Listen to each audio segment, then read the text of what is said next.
to remove my wrinkles.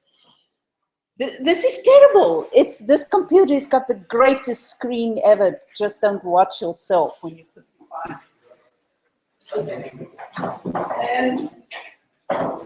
There was a question about the tests. So this Friday, theory test on searching. The Friday after that, practice on graphs. So how the practices work is you have to know the algorithms as we have covered them in the theory. And then I will ask you a variation on one of the algorithms. Right? So you can't just call that algorithm from the library because I'm going to ask for a variation. Change the algorithm to do something. Okay? So that will be the practice. You might have heard that last year the practices were terrible. So I think this year I made them too easy in a certain sense, but you have to prepare for them. Right?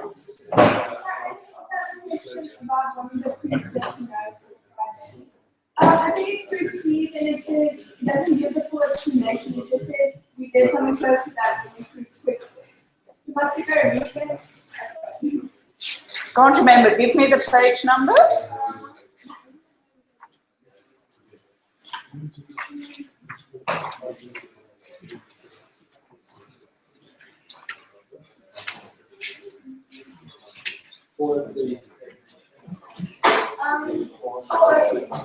(403)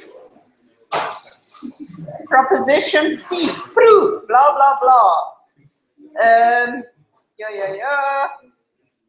Oh, okay. Basically, what I want in proposition C is it does not give the full proof, right? It gives a recurrence relation, so clearly you have to know that. And then they say it's similar to quicksort. So I need you to go back to quicksort, have a look at that, and be able to write out the full proof. Yeah, so you can't just in the test write as in quicksort, which would have been nice, but no, you have to actually page back there and just see how they solve the recurrence relation. Yeah. Any more questions about Friday? Remember, there's the one proposition where I said you have to go to the exercises and find the answer on Google or prove it yourself. Has everybody done that? Is the answer available on Google? Oei, jerkie toch. Ons het 'n probleem hier. Right. Okay, the practice, is everybody happy about the practice? So you have to prepare in the sense that you go through the book. Yes? No, you have to know the algorithms, and then I will ask a variation on the algorithms, on the known algorithm. Okay? Is it on the old set? I can't remember. Actually, it depends on where we are. Today, we almost finish with undirected graphs, and then it's just directed graphs and shortest paths, and I'll double check. It is... I wrote out the schedule in December last year, right? And then when I set the practice, it was not things that was not covered in the schedule by then. But we may be a bit, I think we're following the schedule at the moment. We're not behind. Right, more? Okay, I have more. Well, yes, you know, I want to give you an idea for project 2, reports. Please have a look at this report as an example. Yes.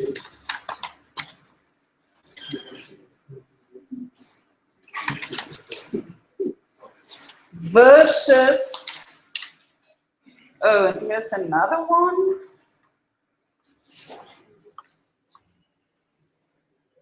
Say what?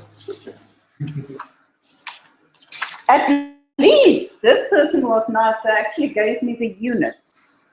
It wasn't in the original document, but clearly when the numbers get out of whack, it's nice to know what units you are using. A lot of you also indicated what small, medium, and large were, because the standard test suite that Lodewijk provided was too small to measure some of the things. So forth. But no idea. Question 3. I don't know. Cool. Okay. Versus.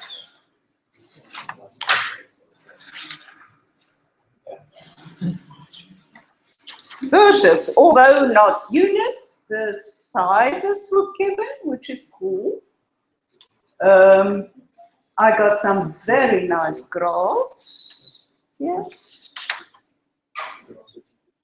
that I can actually read and see the differences. The scaling, some of you had graphs in the first project where the scale was so weird that you just couldn't see anything at all.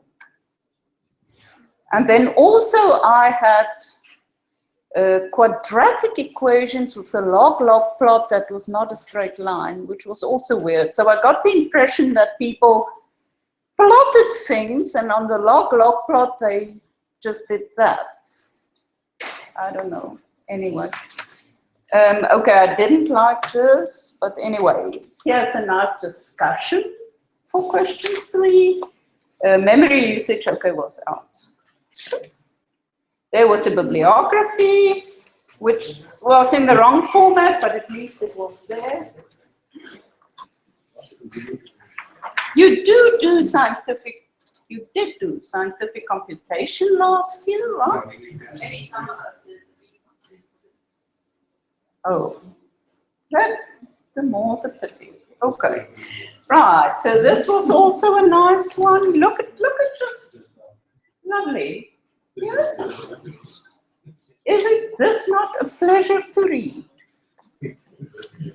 Yes, now you're all trying to think who this is. Okay, a nice discussion. Oh, there's my things. Due to a number of things. Classic. So, when you do your reports for project 2, see what I have to deal with. And imagine if you were giving marks, whether you would have liked this one or this one. I'm just saying. Right. Okay, let's do this. Graphs. Just a quick reminder, where are we? We looked at graph, ooh, questions, yes.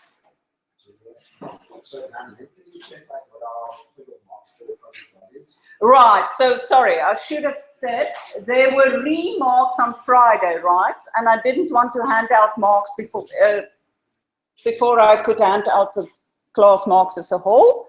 So I am in the process of finalizing, and I still had to find some reports were sent by email and some reports were actually on the Git repository, and so I'm just getting everything together. There are 8 reports that I still have to quickly go through, and Lodewijk promised I will get the remark of the practical work, the final marks, by this afternoon.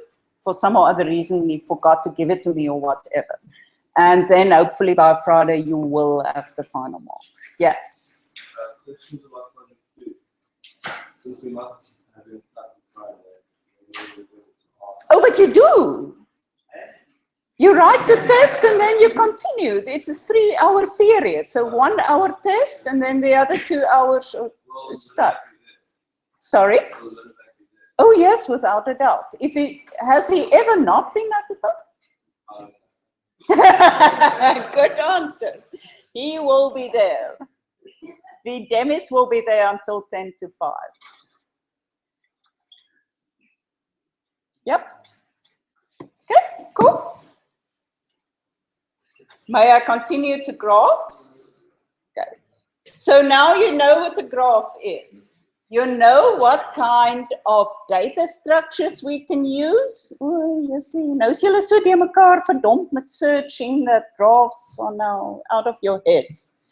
Nodes, edges, yes. And we said what we will use as our standard data structure from a low-level point of view.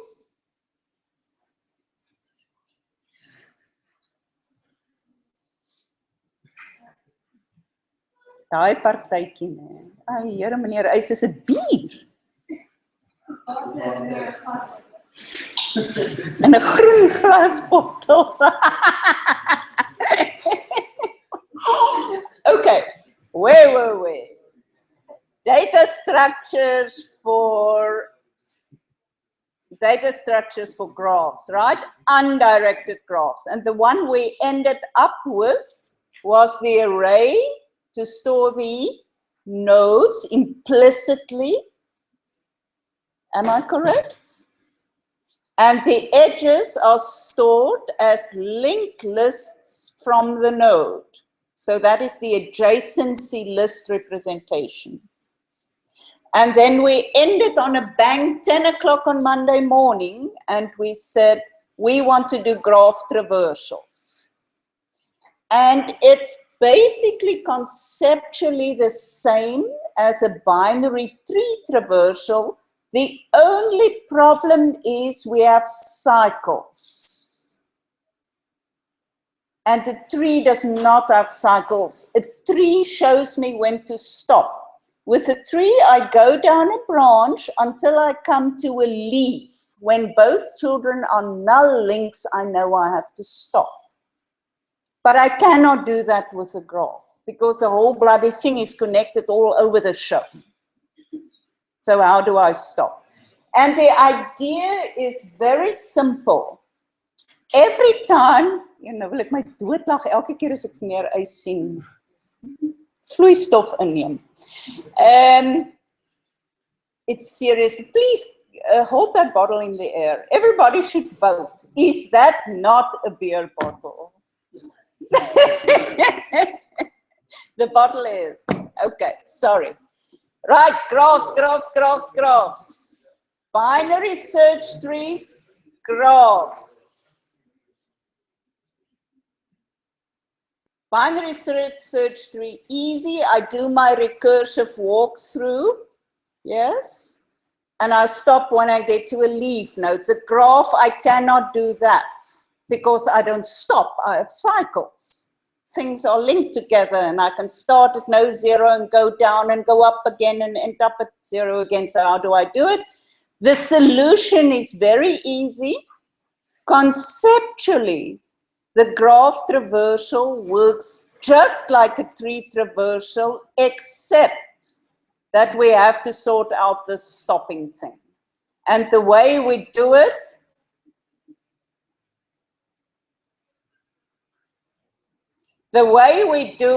is that we mark the nodes as we visit them. So when we want to follow a link to another node and that node has already been visited, we don't go there. That's our stop condition. Let's draw a picture. O, Heretjie, nou sê sulke mooi somme. Hoi. Okay, sal ek maar af. Masjienleer 315.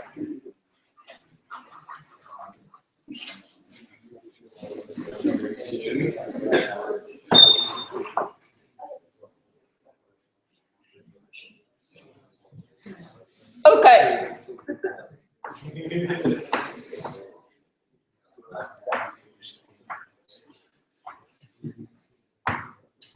This is a graph. Number the nodes.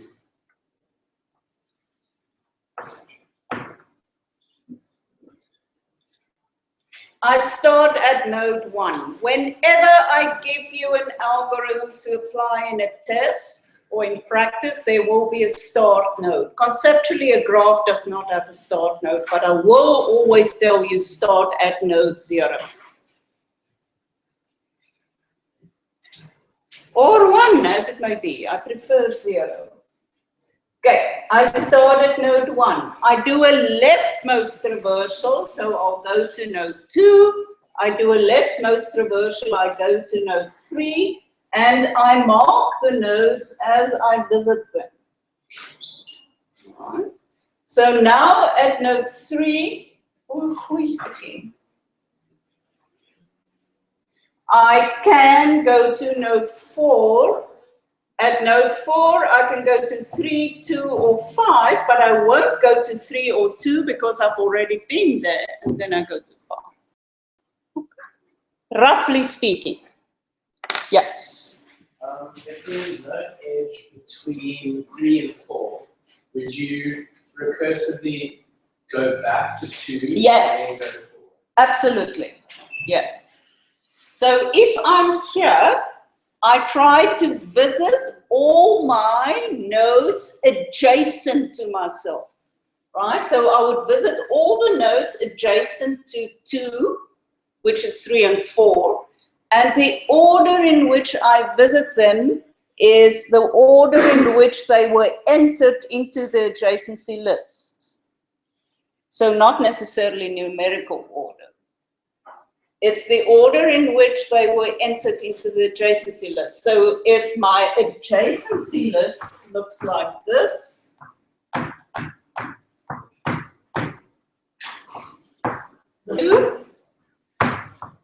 2 and 5, 2 goes to 2, let's say 2 goes to 4 and 3, I would traverse the tree like this. I am in 1. I look what my adjacent nodes are. They are 2 and 5. 2 is the first one, so I visit 2. Then I jump to 2. I go to its adjacency list. It tells me go to 4. I go to 4. Okay, nou moet ek die hele ding doen, né? 4 and 5. 4 is connected to 2 and 5. Right? Yeah. I go to 4. 4 is connected to 2 and 5. So I want to go to 2, but 2 is marked already. So I don't go there.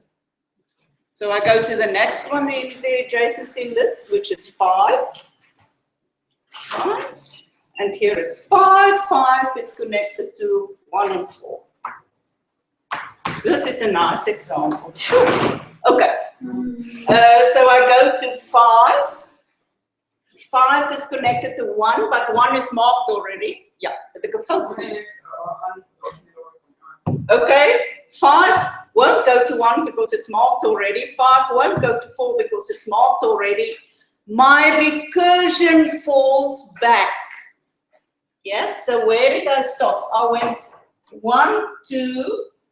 2 went to 4, 2 went to 4, yes? So now my recursion stops over here, and I will go and visit 3. So you recursively fall back through the adjacency list. Please note, we'll go through another example just now. Please note that this is known as depth first search, wat ek glad nie in Engels kan sê nie. Diepte eerste. English very difficult with something. Depth first search. All right? It's next to each other. The recursion goes back to 2, but check 4 again. Let's see if it's marked. No. Very important question. In the algorithm, when your recursion falls back, it doesn't check the whole adjacency list again.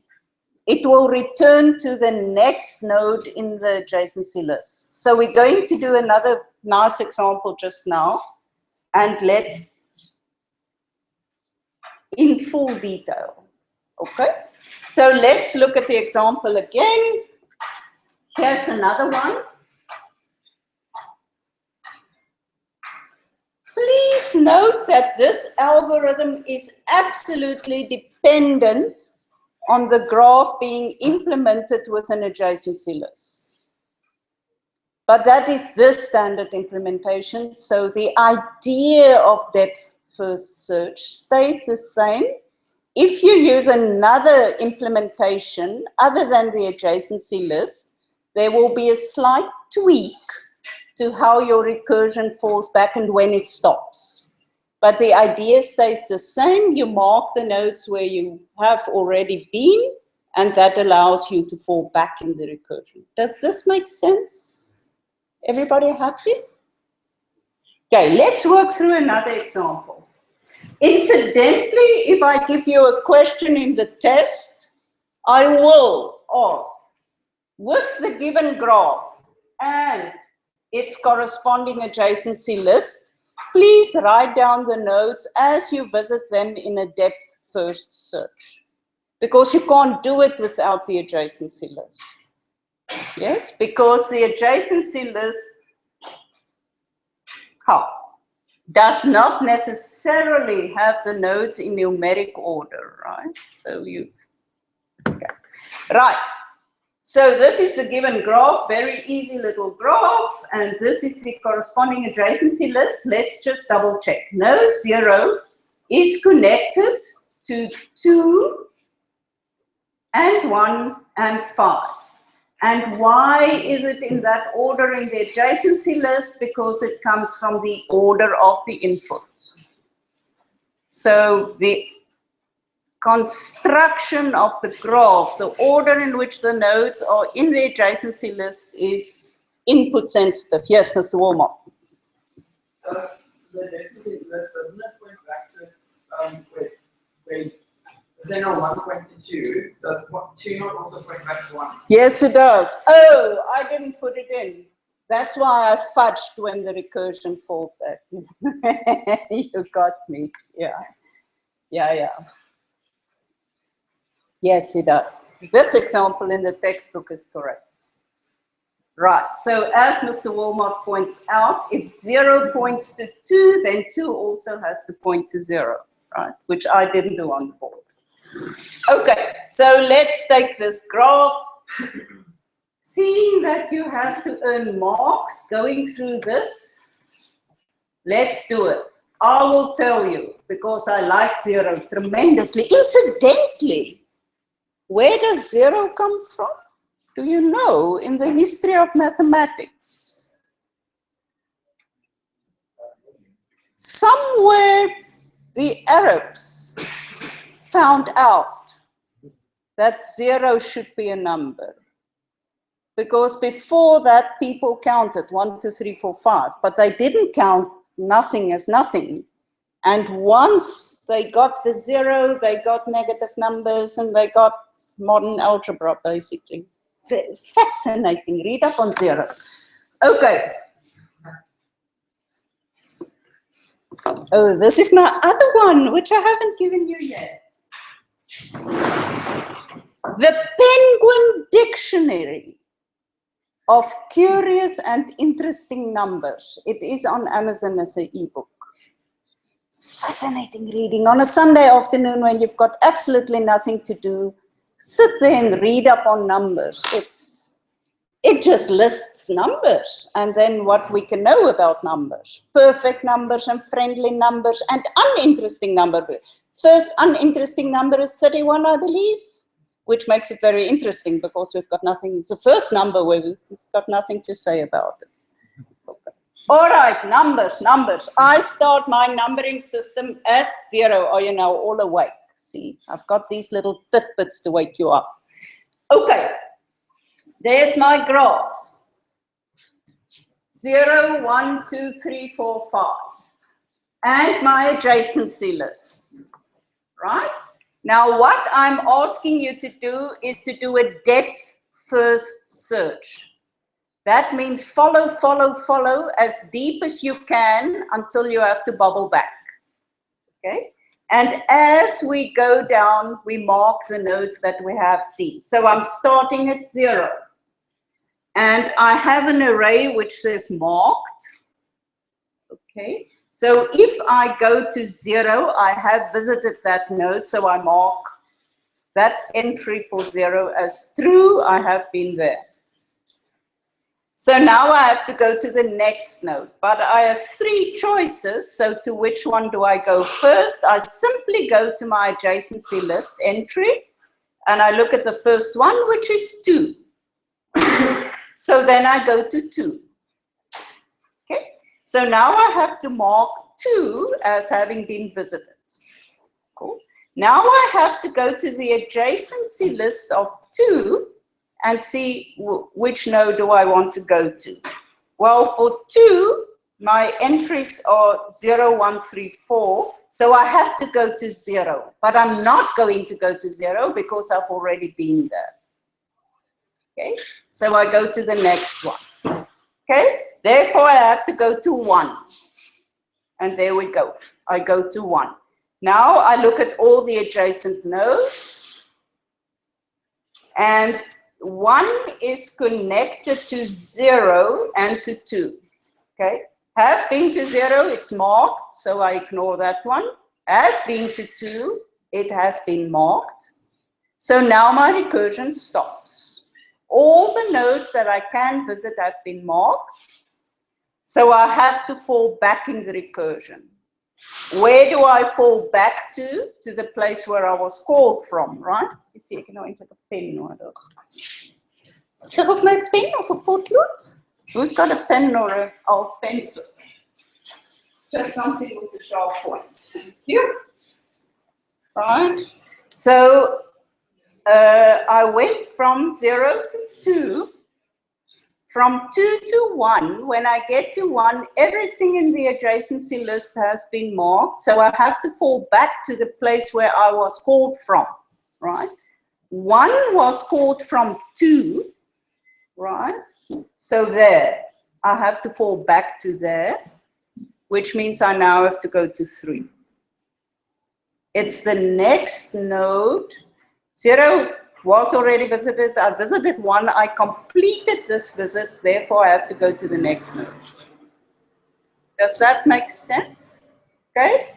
We'll quickly go through the rest. It's only 5 nodes. So I go to 3. Last one's no. I go to 3. Right? 3 has to be marked as visited. The first one is 5 in the adjacency list of 3. So I go to 5. I mark 5. Yes, Mr. Wilmot. Yes, thank you. I go to 5 because it's the first one in the adjacency list there of 3. I mark 5. Now I am at 5, right? I go to its first entry, which is 3, but that is already marked. I go to the next one, which is 0, which is already marked. Therefore, I have to fall back. Now, who I am at 5, where was I called from? I was called from 3, right? So therefore, I have to go to 3. There we go. Aha, I'm finished with 5, and therefore I have to go to 4. And I go to 4 and yabba-dee-da. Everything has been marked. So it's just as if you're doing a binary search tree. With a binary search tree, if I get my null links, I stop.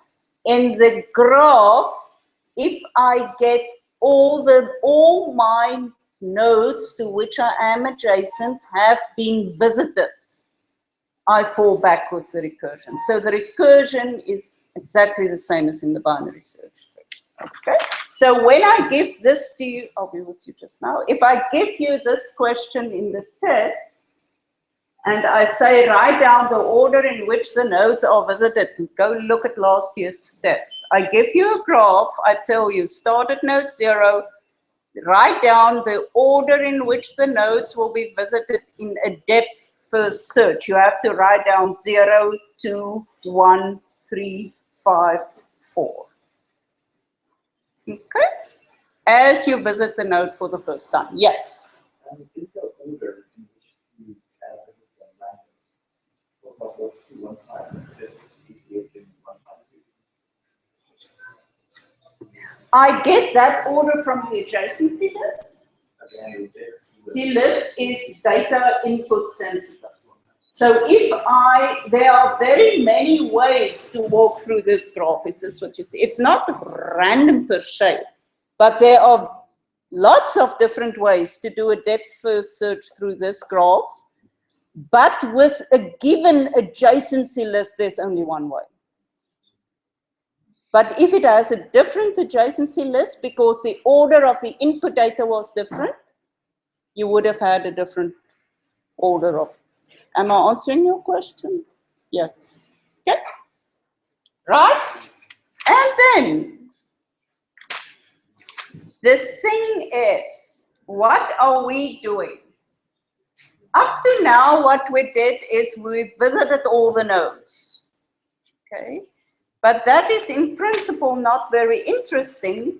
There's a more useful question, and that is, if I ask you whether there is a path between two nodes, and then if there is a path, give me the path.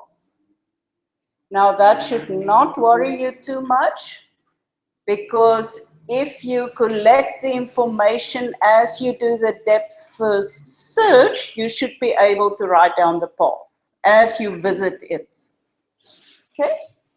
There are some algorithms towards the end of this chapter where it makes a huge difference whether I want to know, is there a path versus give me the path. So just knowing there is a path is an easier problem to solve than actually finding all the paths. Okay? So with this one, it is actually fairly easy to write down the Java that, given a certain graph, can write down all the paths through the graph. Okay? So I'll take all possibilities of two nodes, and then it will list the paths. Okay? So here are possible paths through a graph. Yeah, it's just what we said written in Java. And you can see the way, that's exactly the way we discovered the nodes. Yeah, and we can draw a little tree which says that is the path. Okay? Cool. Now, cost model. What are we going to do about the cost model? How do I measure the effort involved in finding paths through a graph? And the only things we have are the vertices and the edges. Okay. So your algorithm will look at how many of the vertices in the graph is being visited before I find a path between two nodes. Okay? So in this case, the depth first search allows us to provide clients with a path from a source to a given vertex in time proportional to the length of the path. That is not so obvious. Think about that, because the length of the path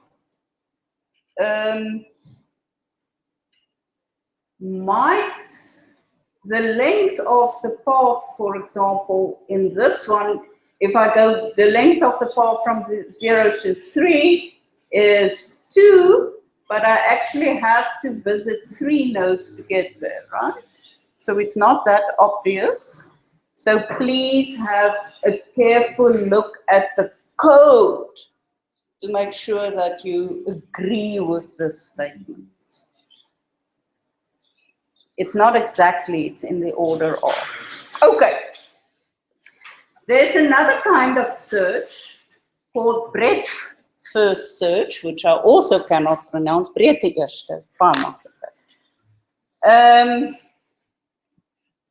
And this idea in the book is explained in, to my mind, a very complex way. I read through that and I thought, oh heavens. Okay.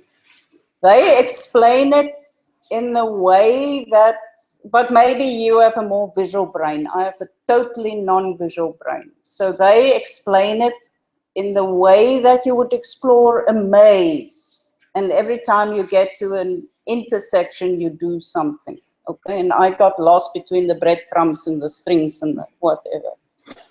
So to me, the breadth first search, again, I try to understand it from a binary search tree point of view. Remember when you first do your tree traversals in your first year, you get a binary tree, and then you can either write, what does the book say? What? Node, node, print, or node, print, node. Or they just switch the order in the little, what's it, orange book these days. You just magically switch the order of the statements, and lo and behold, it's a totally different algorithm. So the depth first search visits a node, then it goes and visits a node again, and it goes and it visits a node again. And then it prints the results. Yes, and then it bubbles back. Oh yeah, left and right and print. Something I can't remember. What did the book say? Yes, okay. I'll tell you on next week. So you go, depth first, and now I print, I'm here. And then I return my recursion, and I go here and I print. That's depth first. So I go as deep as I can, and then I do the other route, and then I bubble back, and then I go as deep as I can to the left and bubble back, and as deep as I can to the right and bubble back. That is depth first. Breadth first. Yes. What the hell did you say? You've got a left, print, right. Yeah, and depending on where you put this print statement, you either get a depth first or a breadth first search.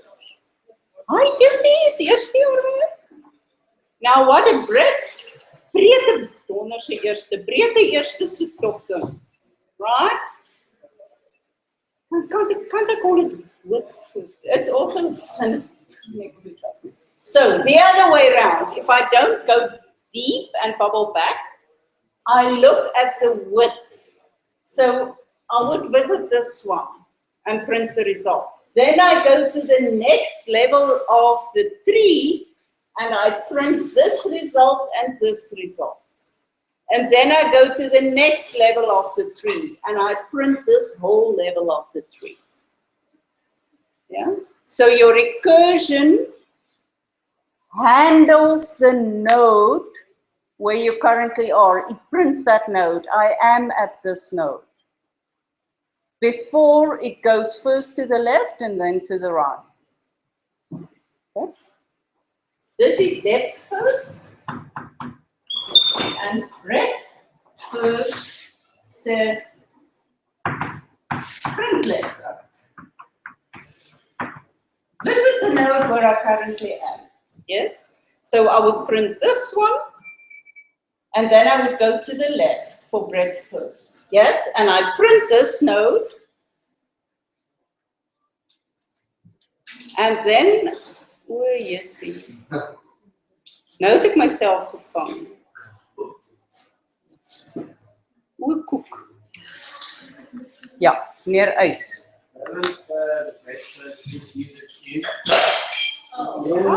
Daar gaat sy bottel, sien?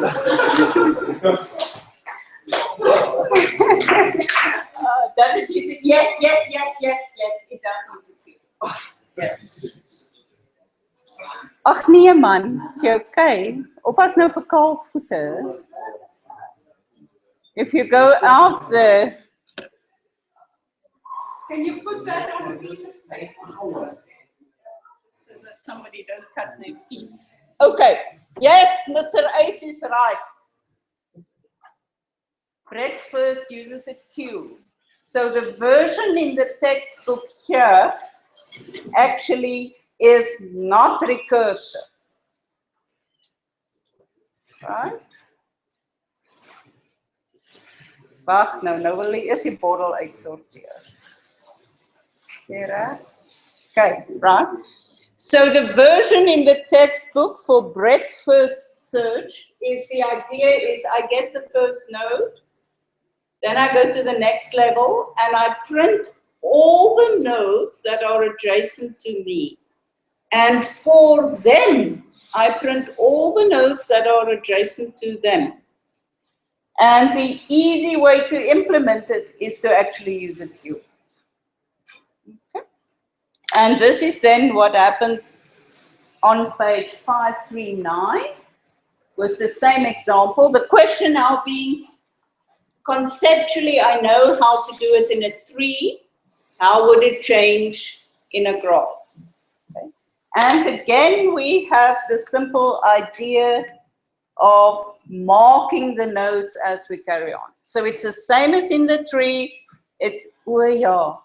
Actually, this was total nonsense. You didn't stop me. Thank you, Mr. Ace, for stopping me. You know, I get confused. Yes, it's this, of course, is just the order of traversal. Leftmost, rightmost, or whatever. Okay. So let's look at how we do this. If it's a breadth first search, you start at a given node, you mark it as having been visited, right? So I start with 0, I mark it as having been visited. I look at my adjacency list, and what I want to do is I want to go to 1, 5. Okay, so I have to mark them. And from then onwards, again, ignoring nodes that are already marked. Okay. The question is, the thing you have to have a look at is in the implementation. Yes, we do use a queue. Over here you see the queue. Yeah. You push a node onto a queue the moment you hit it. Okay, so the moment you visit it, you push it onto the queue. Then, when you go to the nodes adjacent to that node, you remove the original one from the queue. So I'm finished with 2 now. I push, 2, 1, and 5 on the queue. So I remove 0, I push 2, 1, 5 on the queue. Now I'm going to handle 2, 1, 5. And I'll handle them in order as they appear on the queue. Okay.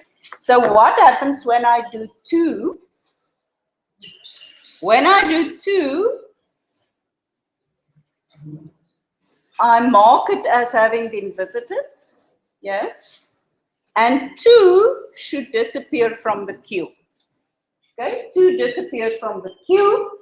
I stay over with 1, 5. Yes. But if I am handling 2, I have visited 0 and 1, so that's cool. I have to push 3 and 4, which are the nodes I have not yet visited. Yes? So I push 3 and 4. Okay. Now I am finished with 1 and I delete it.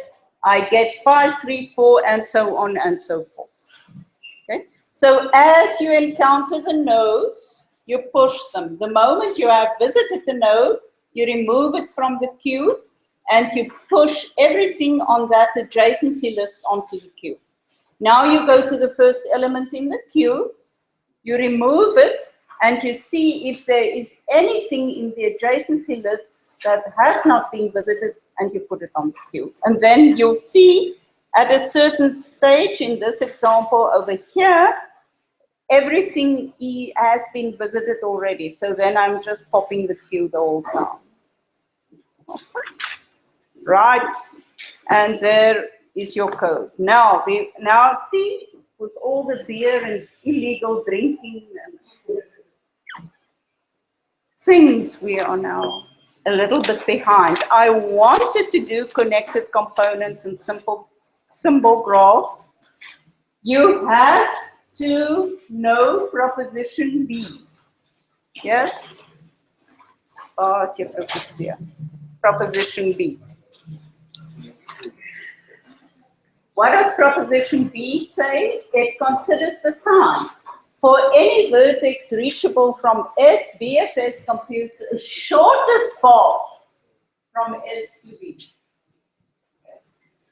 Why would that be? Why does breadth first search calculate the shortest path? Well, it's fairly obvious if you think about it, because I am here at the node where I start, then I look at all the adjacent nodes and all the adjacent nodes of the adjacent nodes. So I'm getting these levels. So the moment I hit my destination node, that is the shortest path. Okay? So that is then, the question is, why depth first search? When would I use it? When would I use breadth first search? What is the time difference in terms of finding paths from a source to a given node, and so on.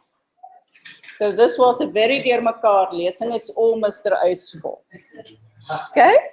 So I'll quickly finish up on Monday, and then we start with the directed graphs. Thank you very much.